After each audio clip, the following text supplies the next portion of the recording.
Welcome to another edition of Don't Shoot the Messenger podcast. I'm your boy, Professional Sutton. And I'm your boy, Chris G. This is your boy, the Ruck Report. Gentlemen, what's up, man? Cheers. Hold on, let me cut this down. Let me get our mic right. Yeah, I mean, I don't want us to be all screaming. People like, why y'all screaming like that? Put your inside voice before I put you outside. He's stupid. Word. So, the NFL is, it's still early, right? It's still early, but It ain't that early, though. Like 5 games, like 6 games. Yeah, trade deadline. Yeah, almost halfway. That's what I mean. Like, we done with the first quarter of the season for sure. Yeah, that's true. We really close to halfway. But I am, impressed with, some teams that have been putting out. A little disappointed at some other teams, but I will say. Hey man, don't turn over here when you do that. Man. Listen, watch your mouth. Listen, I'm gonna say that. I'm gonna say that for later. But the Vikings, real deal. The Minnesota Vikings. No, call them what they are, man. The purple people eaters. I will say I didn't think that the Vikings would be doing what they're doing right now, but I definitely didn't. Not without Adrian. Without Adrian. And Teddy. Making Sam Bradford look like a freaking all-pro quarterback. Filling up of the year award goes too. And I think this is going to be a theme in what we talk about, man. But does there become quarterback controversy in Minnesota? No, I'm not convinced. I think he ain't lighting it up like that. I'm with you, Teddy. I think that they put Bradford there to be a backup, and he's doing his job. He's doing his job. When you have a stellar defense, listen, I'm sure we probably get a few snaps up in there. Yeah. Man. You know what I mean? Listen, I'll put it to you like this, man. And I know a lot of people that know me would not expect this to come out of my mouth, but it is. The Vikings may very well be the best team in our division. Yep. I say they are.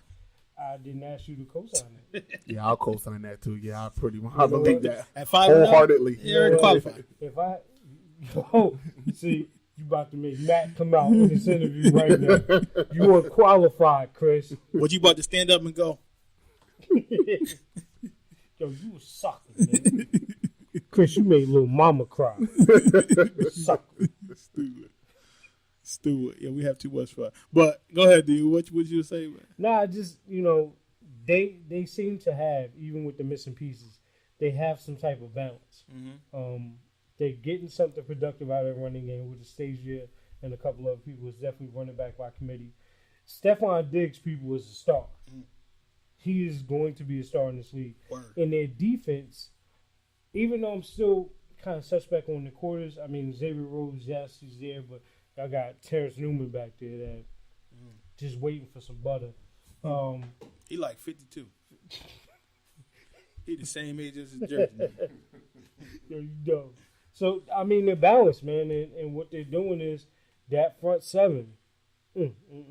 Listen. They're getting a lot. So you say, that they might be the best team in that division. I can't front. They are. In the words of my boy Ric Flair, to be the best, woo, you got to beat the best. And they did beat the best. I got another one. Ric Flair. Another one Ric Flair said. Uh-oh. He said, diamonds are forever, and so is Ric Flair.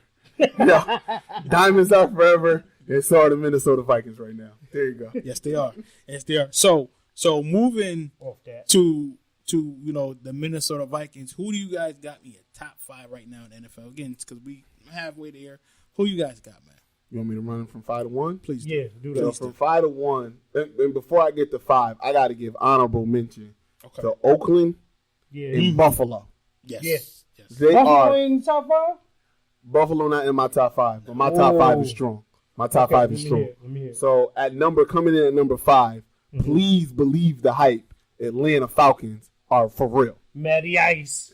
And I hate to put any kind of stock in Matty Ice, but to be legit, they got robbed in Seattle. True. That was the most blatant pass interference I ever seen after Julio was literally committing assault on Richard Sherman all game. All game. But we won't get into that. Number 4, I got the Seahawks. Look, they just churn out wins, man. That's what they do. Defense rises to the occasion. I want Sierra to leave Russ alone so he can give me some fantasy points. Well, that's something Sierra, else. stop. That's something else that they definitely have to discuss. It's ridiculous. And coming in at number 3, I believe in the Dak and Dunk offense. Dallas Cowboys. Dak and Big Zeke. Dak to the future. OHIO is representing so lovely in Dallas right now. Number 2, it comes with a heavy heart. New England. I hate giving him any kind of praise. Listen, people, Chris hates Boston baked beans. For word.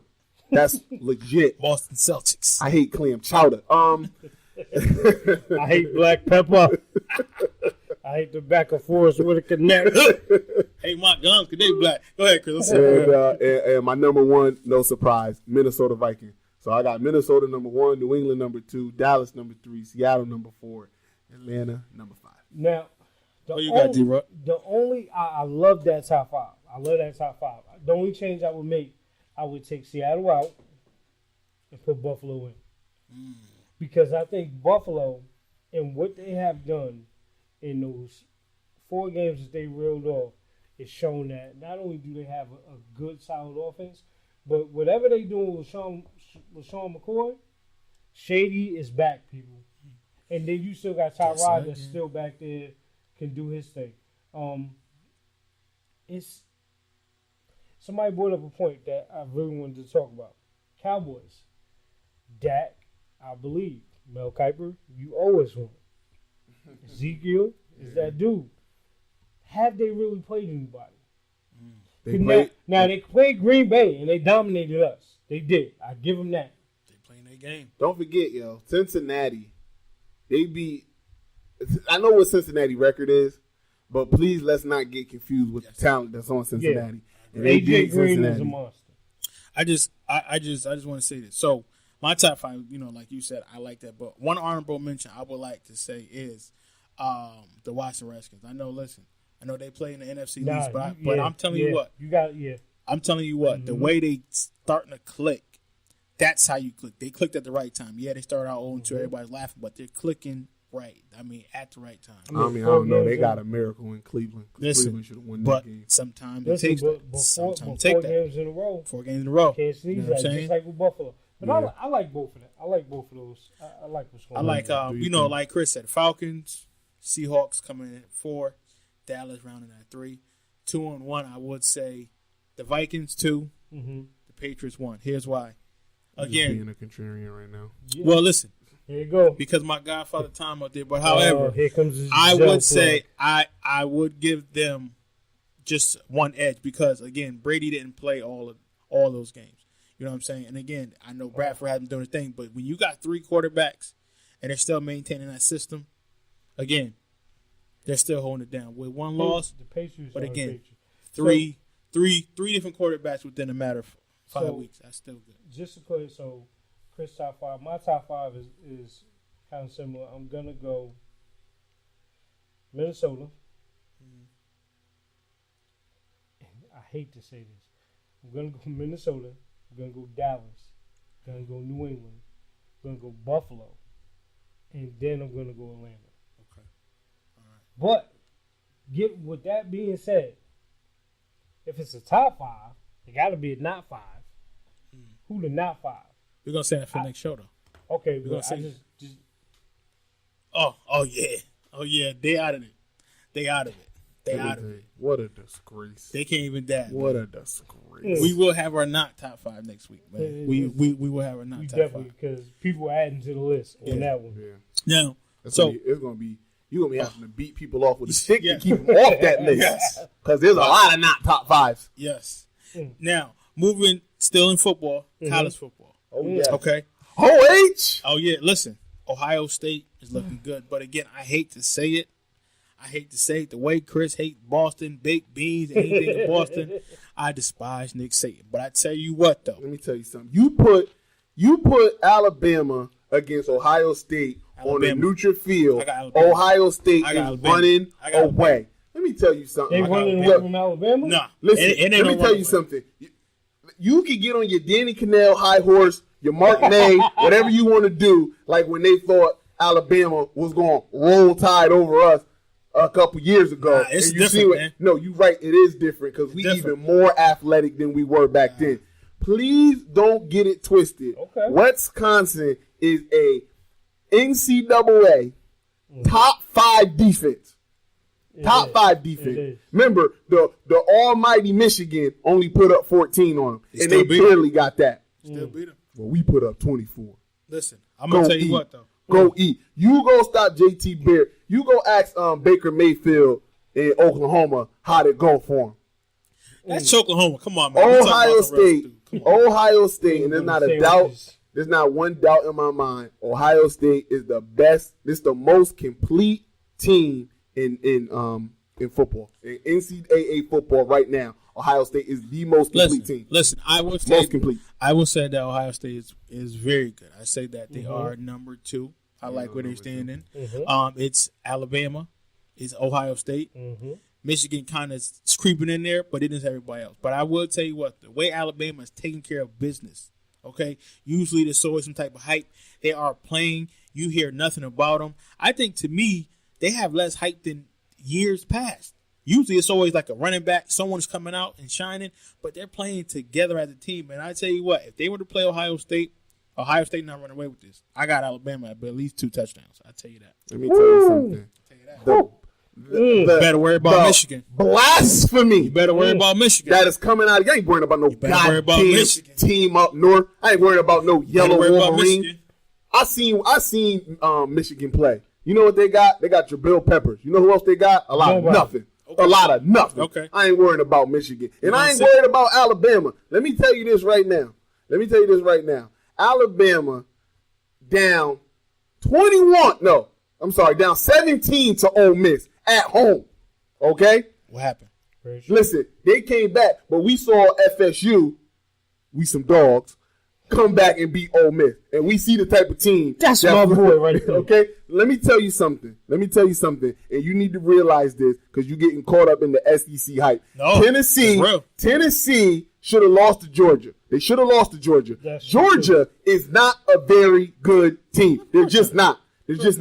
Tennessee is not they are who we thought they were. Of course. Okay? That boy made some big plays at the end of that game. He made some big plays. They're not a great team. But we got to also look. Tennessee struggled to beat Appalachian State in the beginning of the season.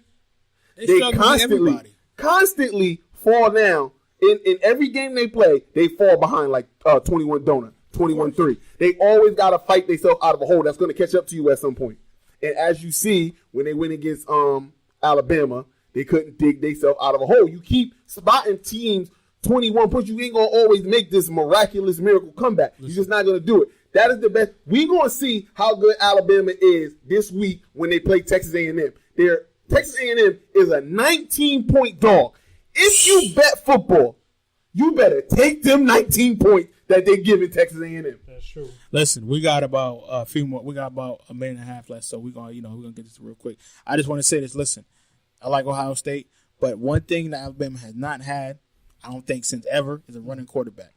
Okay, they got a running quarterback. They doing some things. They always had a nice plethora of running backs. But I tell you what, though, Alabama, out of every year I seen them play, they look hungry. They look ready to go. Let me see what that offensive line do. We're going to see against Texas A&M. No, when Nick Bosa is trying to get up in that ass. Nick Bosa is a beast out there. And we ain't even going to say pause on that. Yeah, we ain't even going to say it. We just going to let it go. Go ahead, D. Because you know Chris. Listen, I love it. Because you know when it grinds Chris's gears. Yes. I love that. But we're going to save it, though, for Chris. We're going to save it. But at the same time, I think this goes back to the beginning conversations that we had earlier in the year in the podcast in terms of college football. There's going to be at least one or two loss teams in the mix at the end. And I think if you look at the list going down, I mean, Wisconsin could still be there. Them dogs could still be there. North Carolina may be there. So there are different teams that can still get in the mix because, I mean, Clemson is probably – they're probably like the most not underrated, but you're still wondering if they're really that good at 7-0. Yeah. You know, Michigan, we already know that they're not that good. Yeah, we know that. We know that. The number 3 spot. We know that. You know, but it's Washington real. It's Texas A&M real.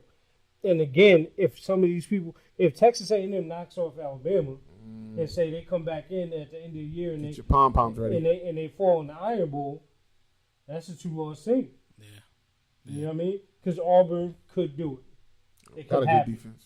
You know what I'm saying? So it's up in the air, man. But it's football. I love it. So we'll see. Like I said, Chris did say at the beginning of the season that Michigan will be in top 3. We said top 3. So top 3. There you go. Mm-hmm. So again, we're gonna. That's all about the khakis, though.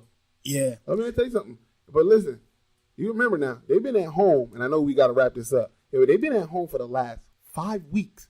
They got to do a road. Remember, they playing Michigan State, even though they're not playing well. They're playing Michigan State on the road. They're playing Ohio State on the road. They're playing Nebraska, number 8 in the country, on the road. They're playing all their real heavyweight games because nobody expected Wisconsin at the beginning of the season to be what they were. But all of their heavyweight games that they got to play are backlogged to the end of the season, and they're all away. We gonna find out because I know how many true road game victories OHIO got.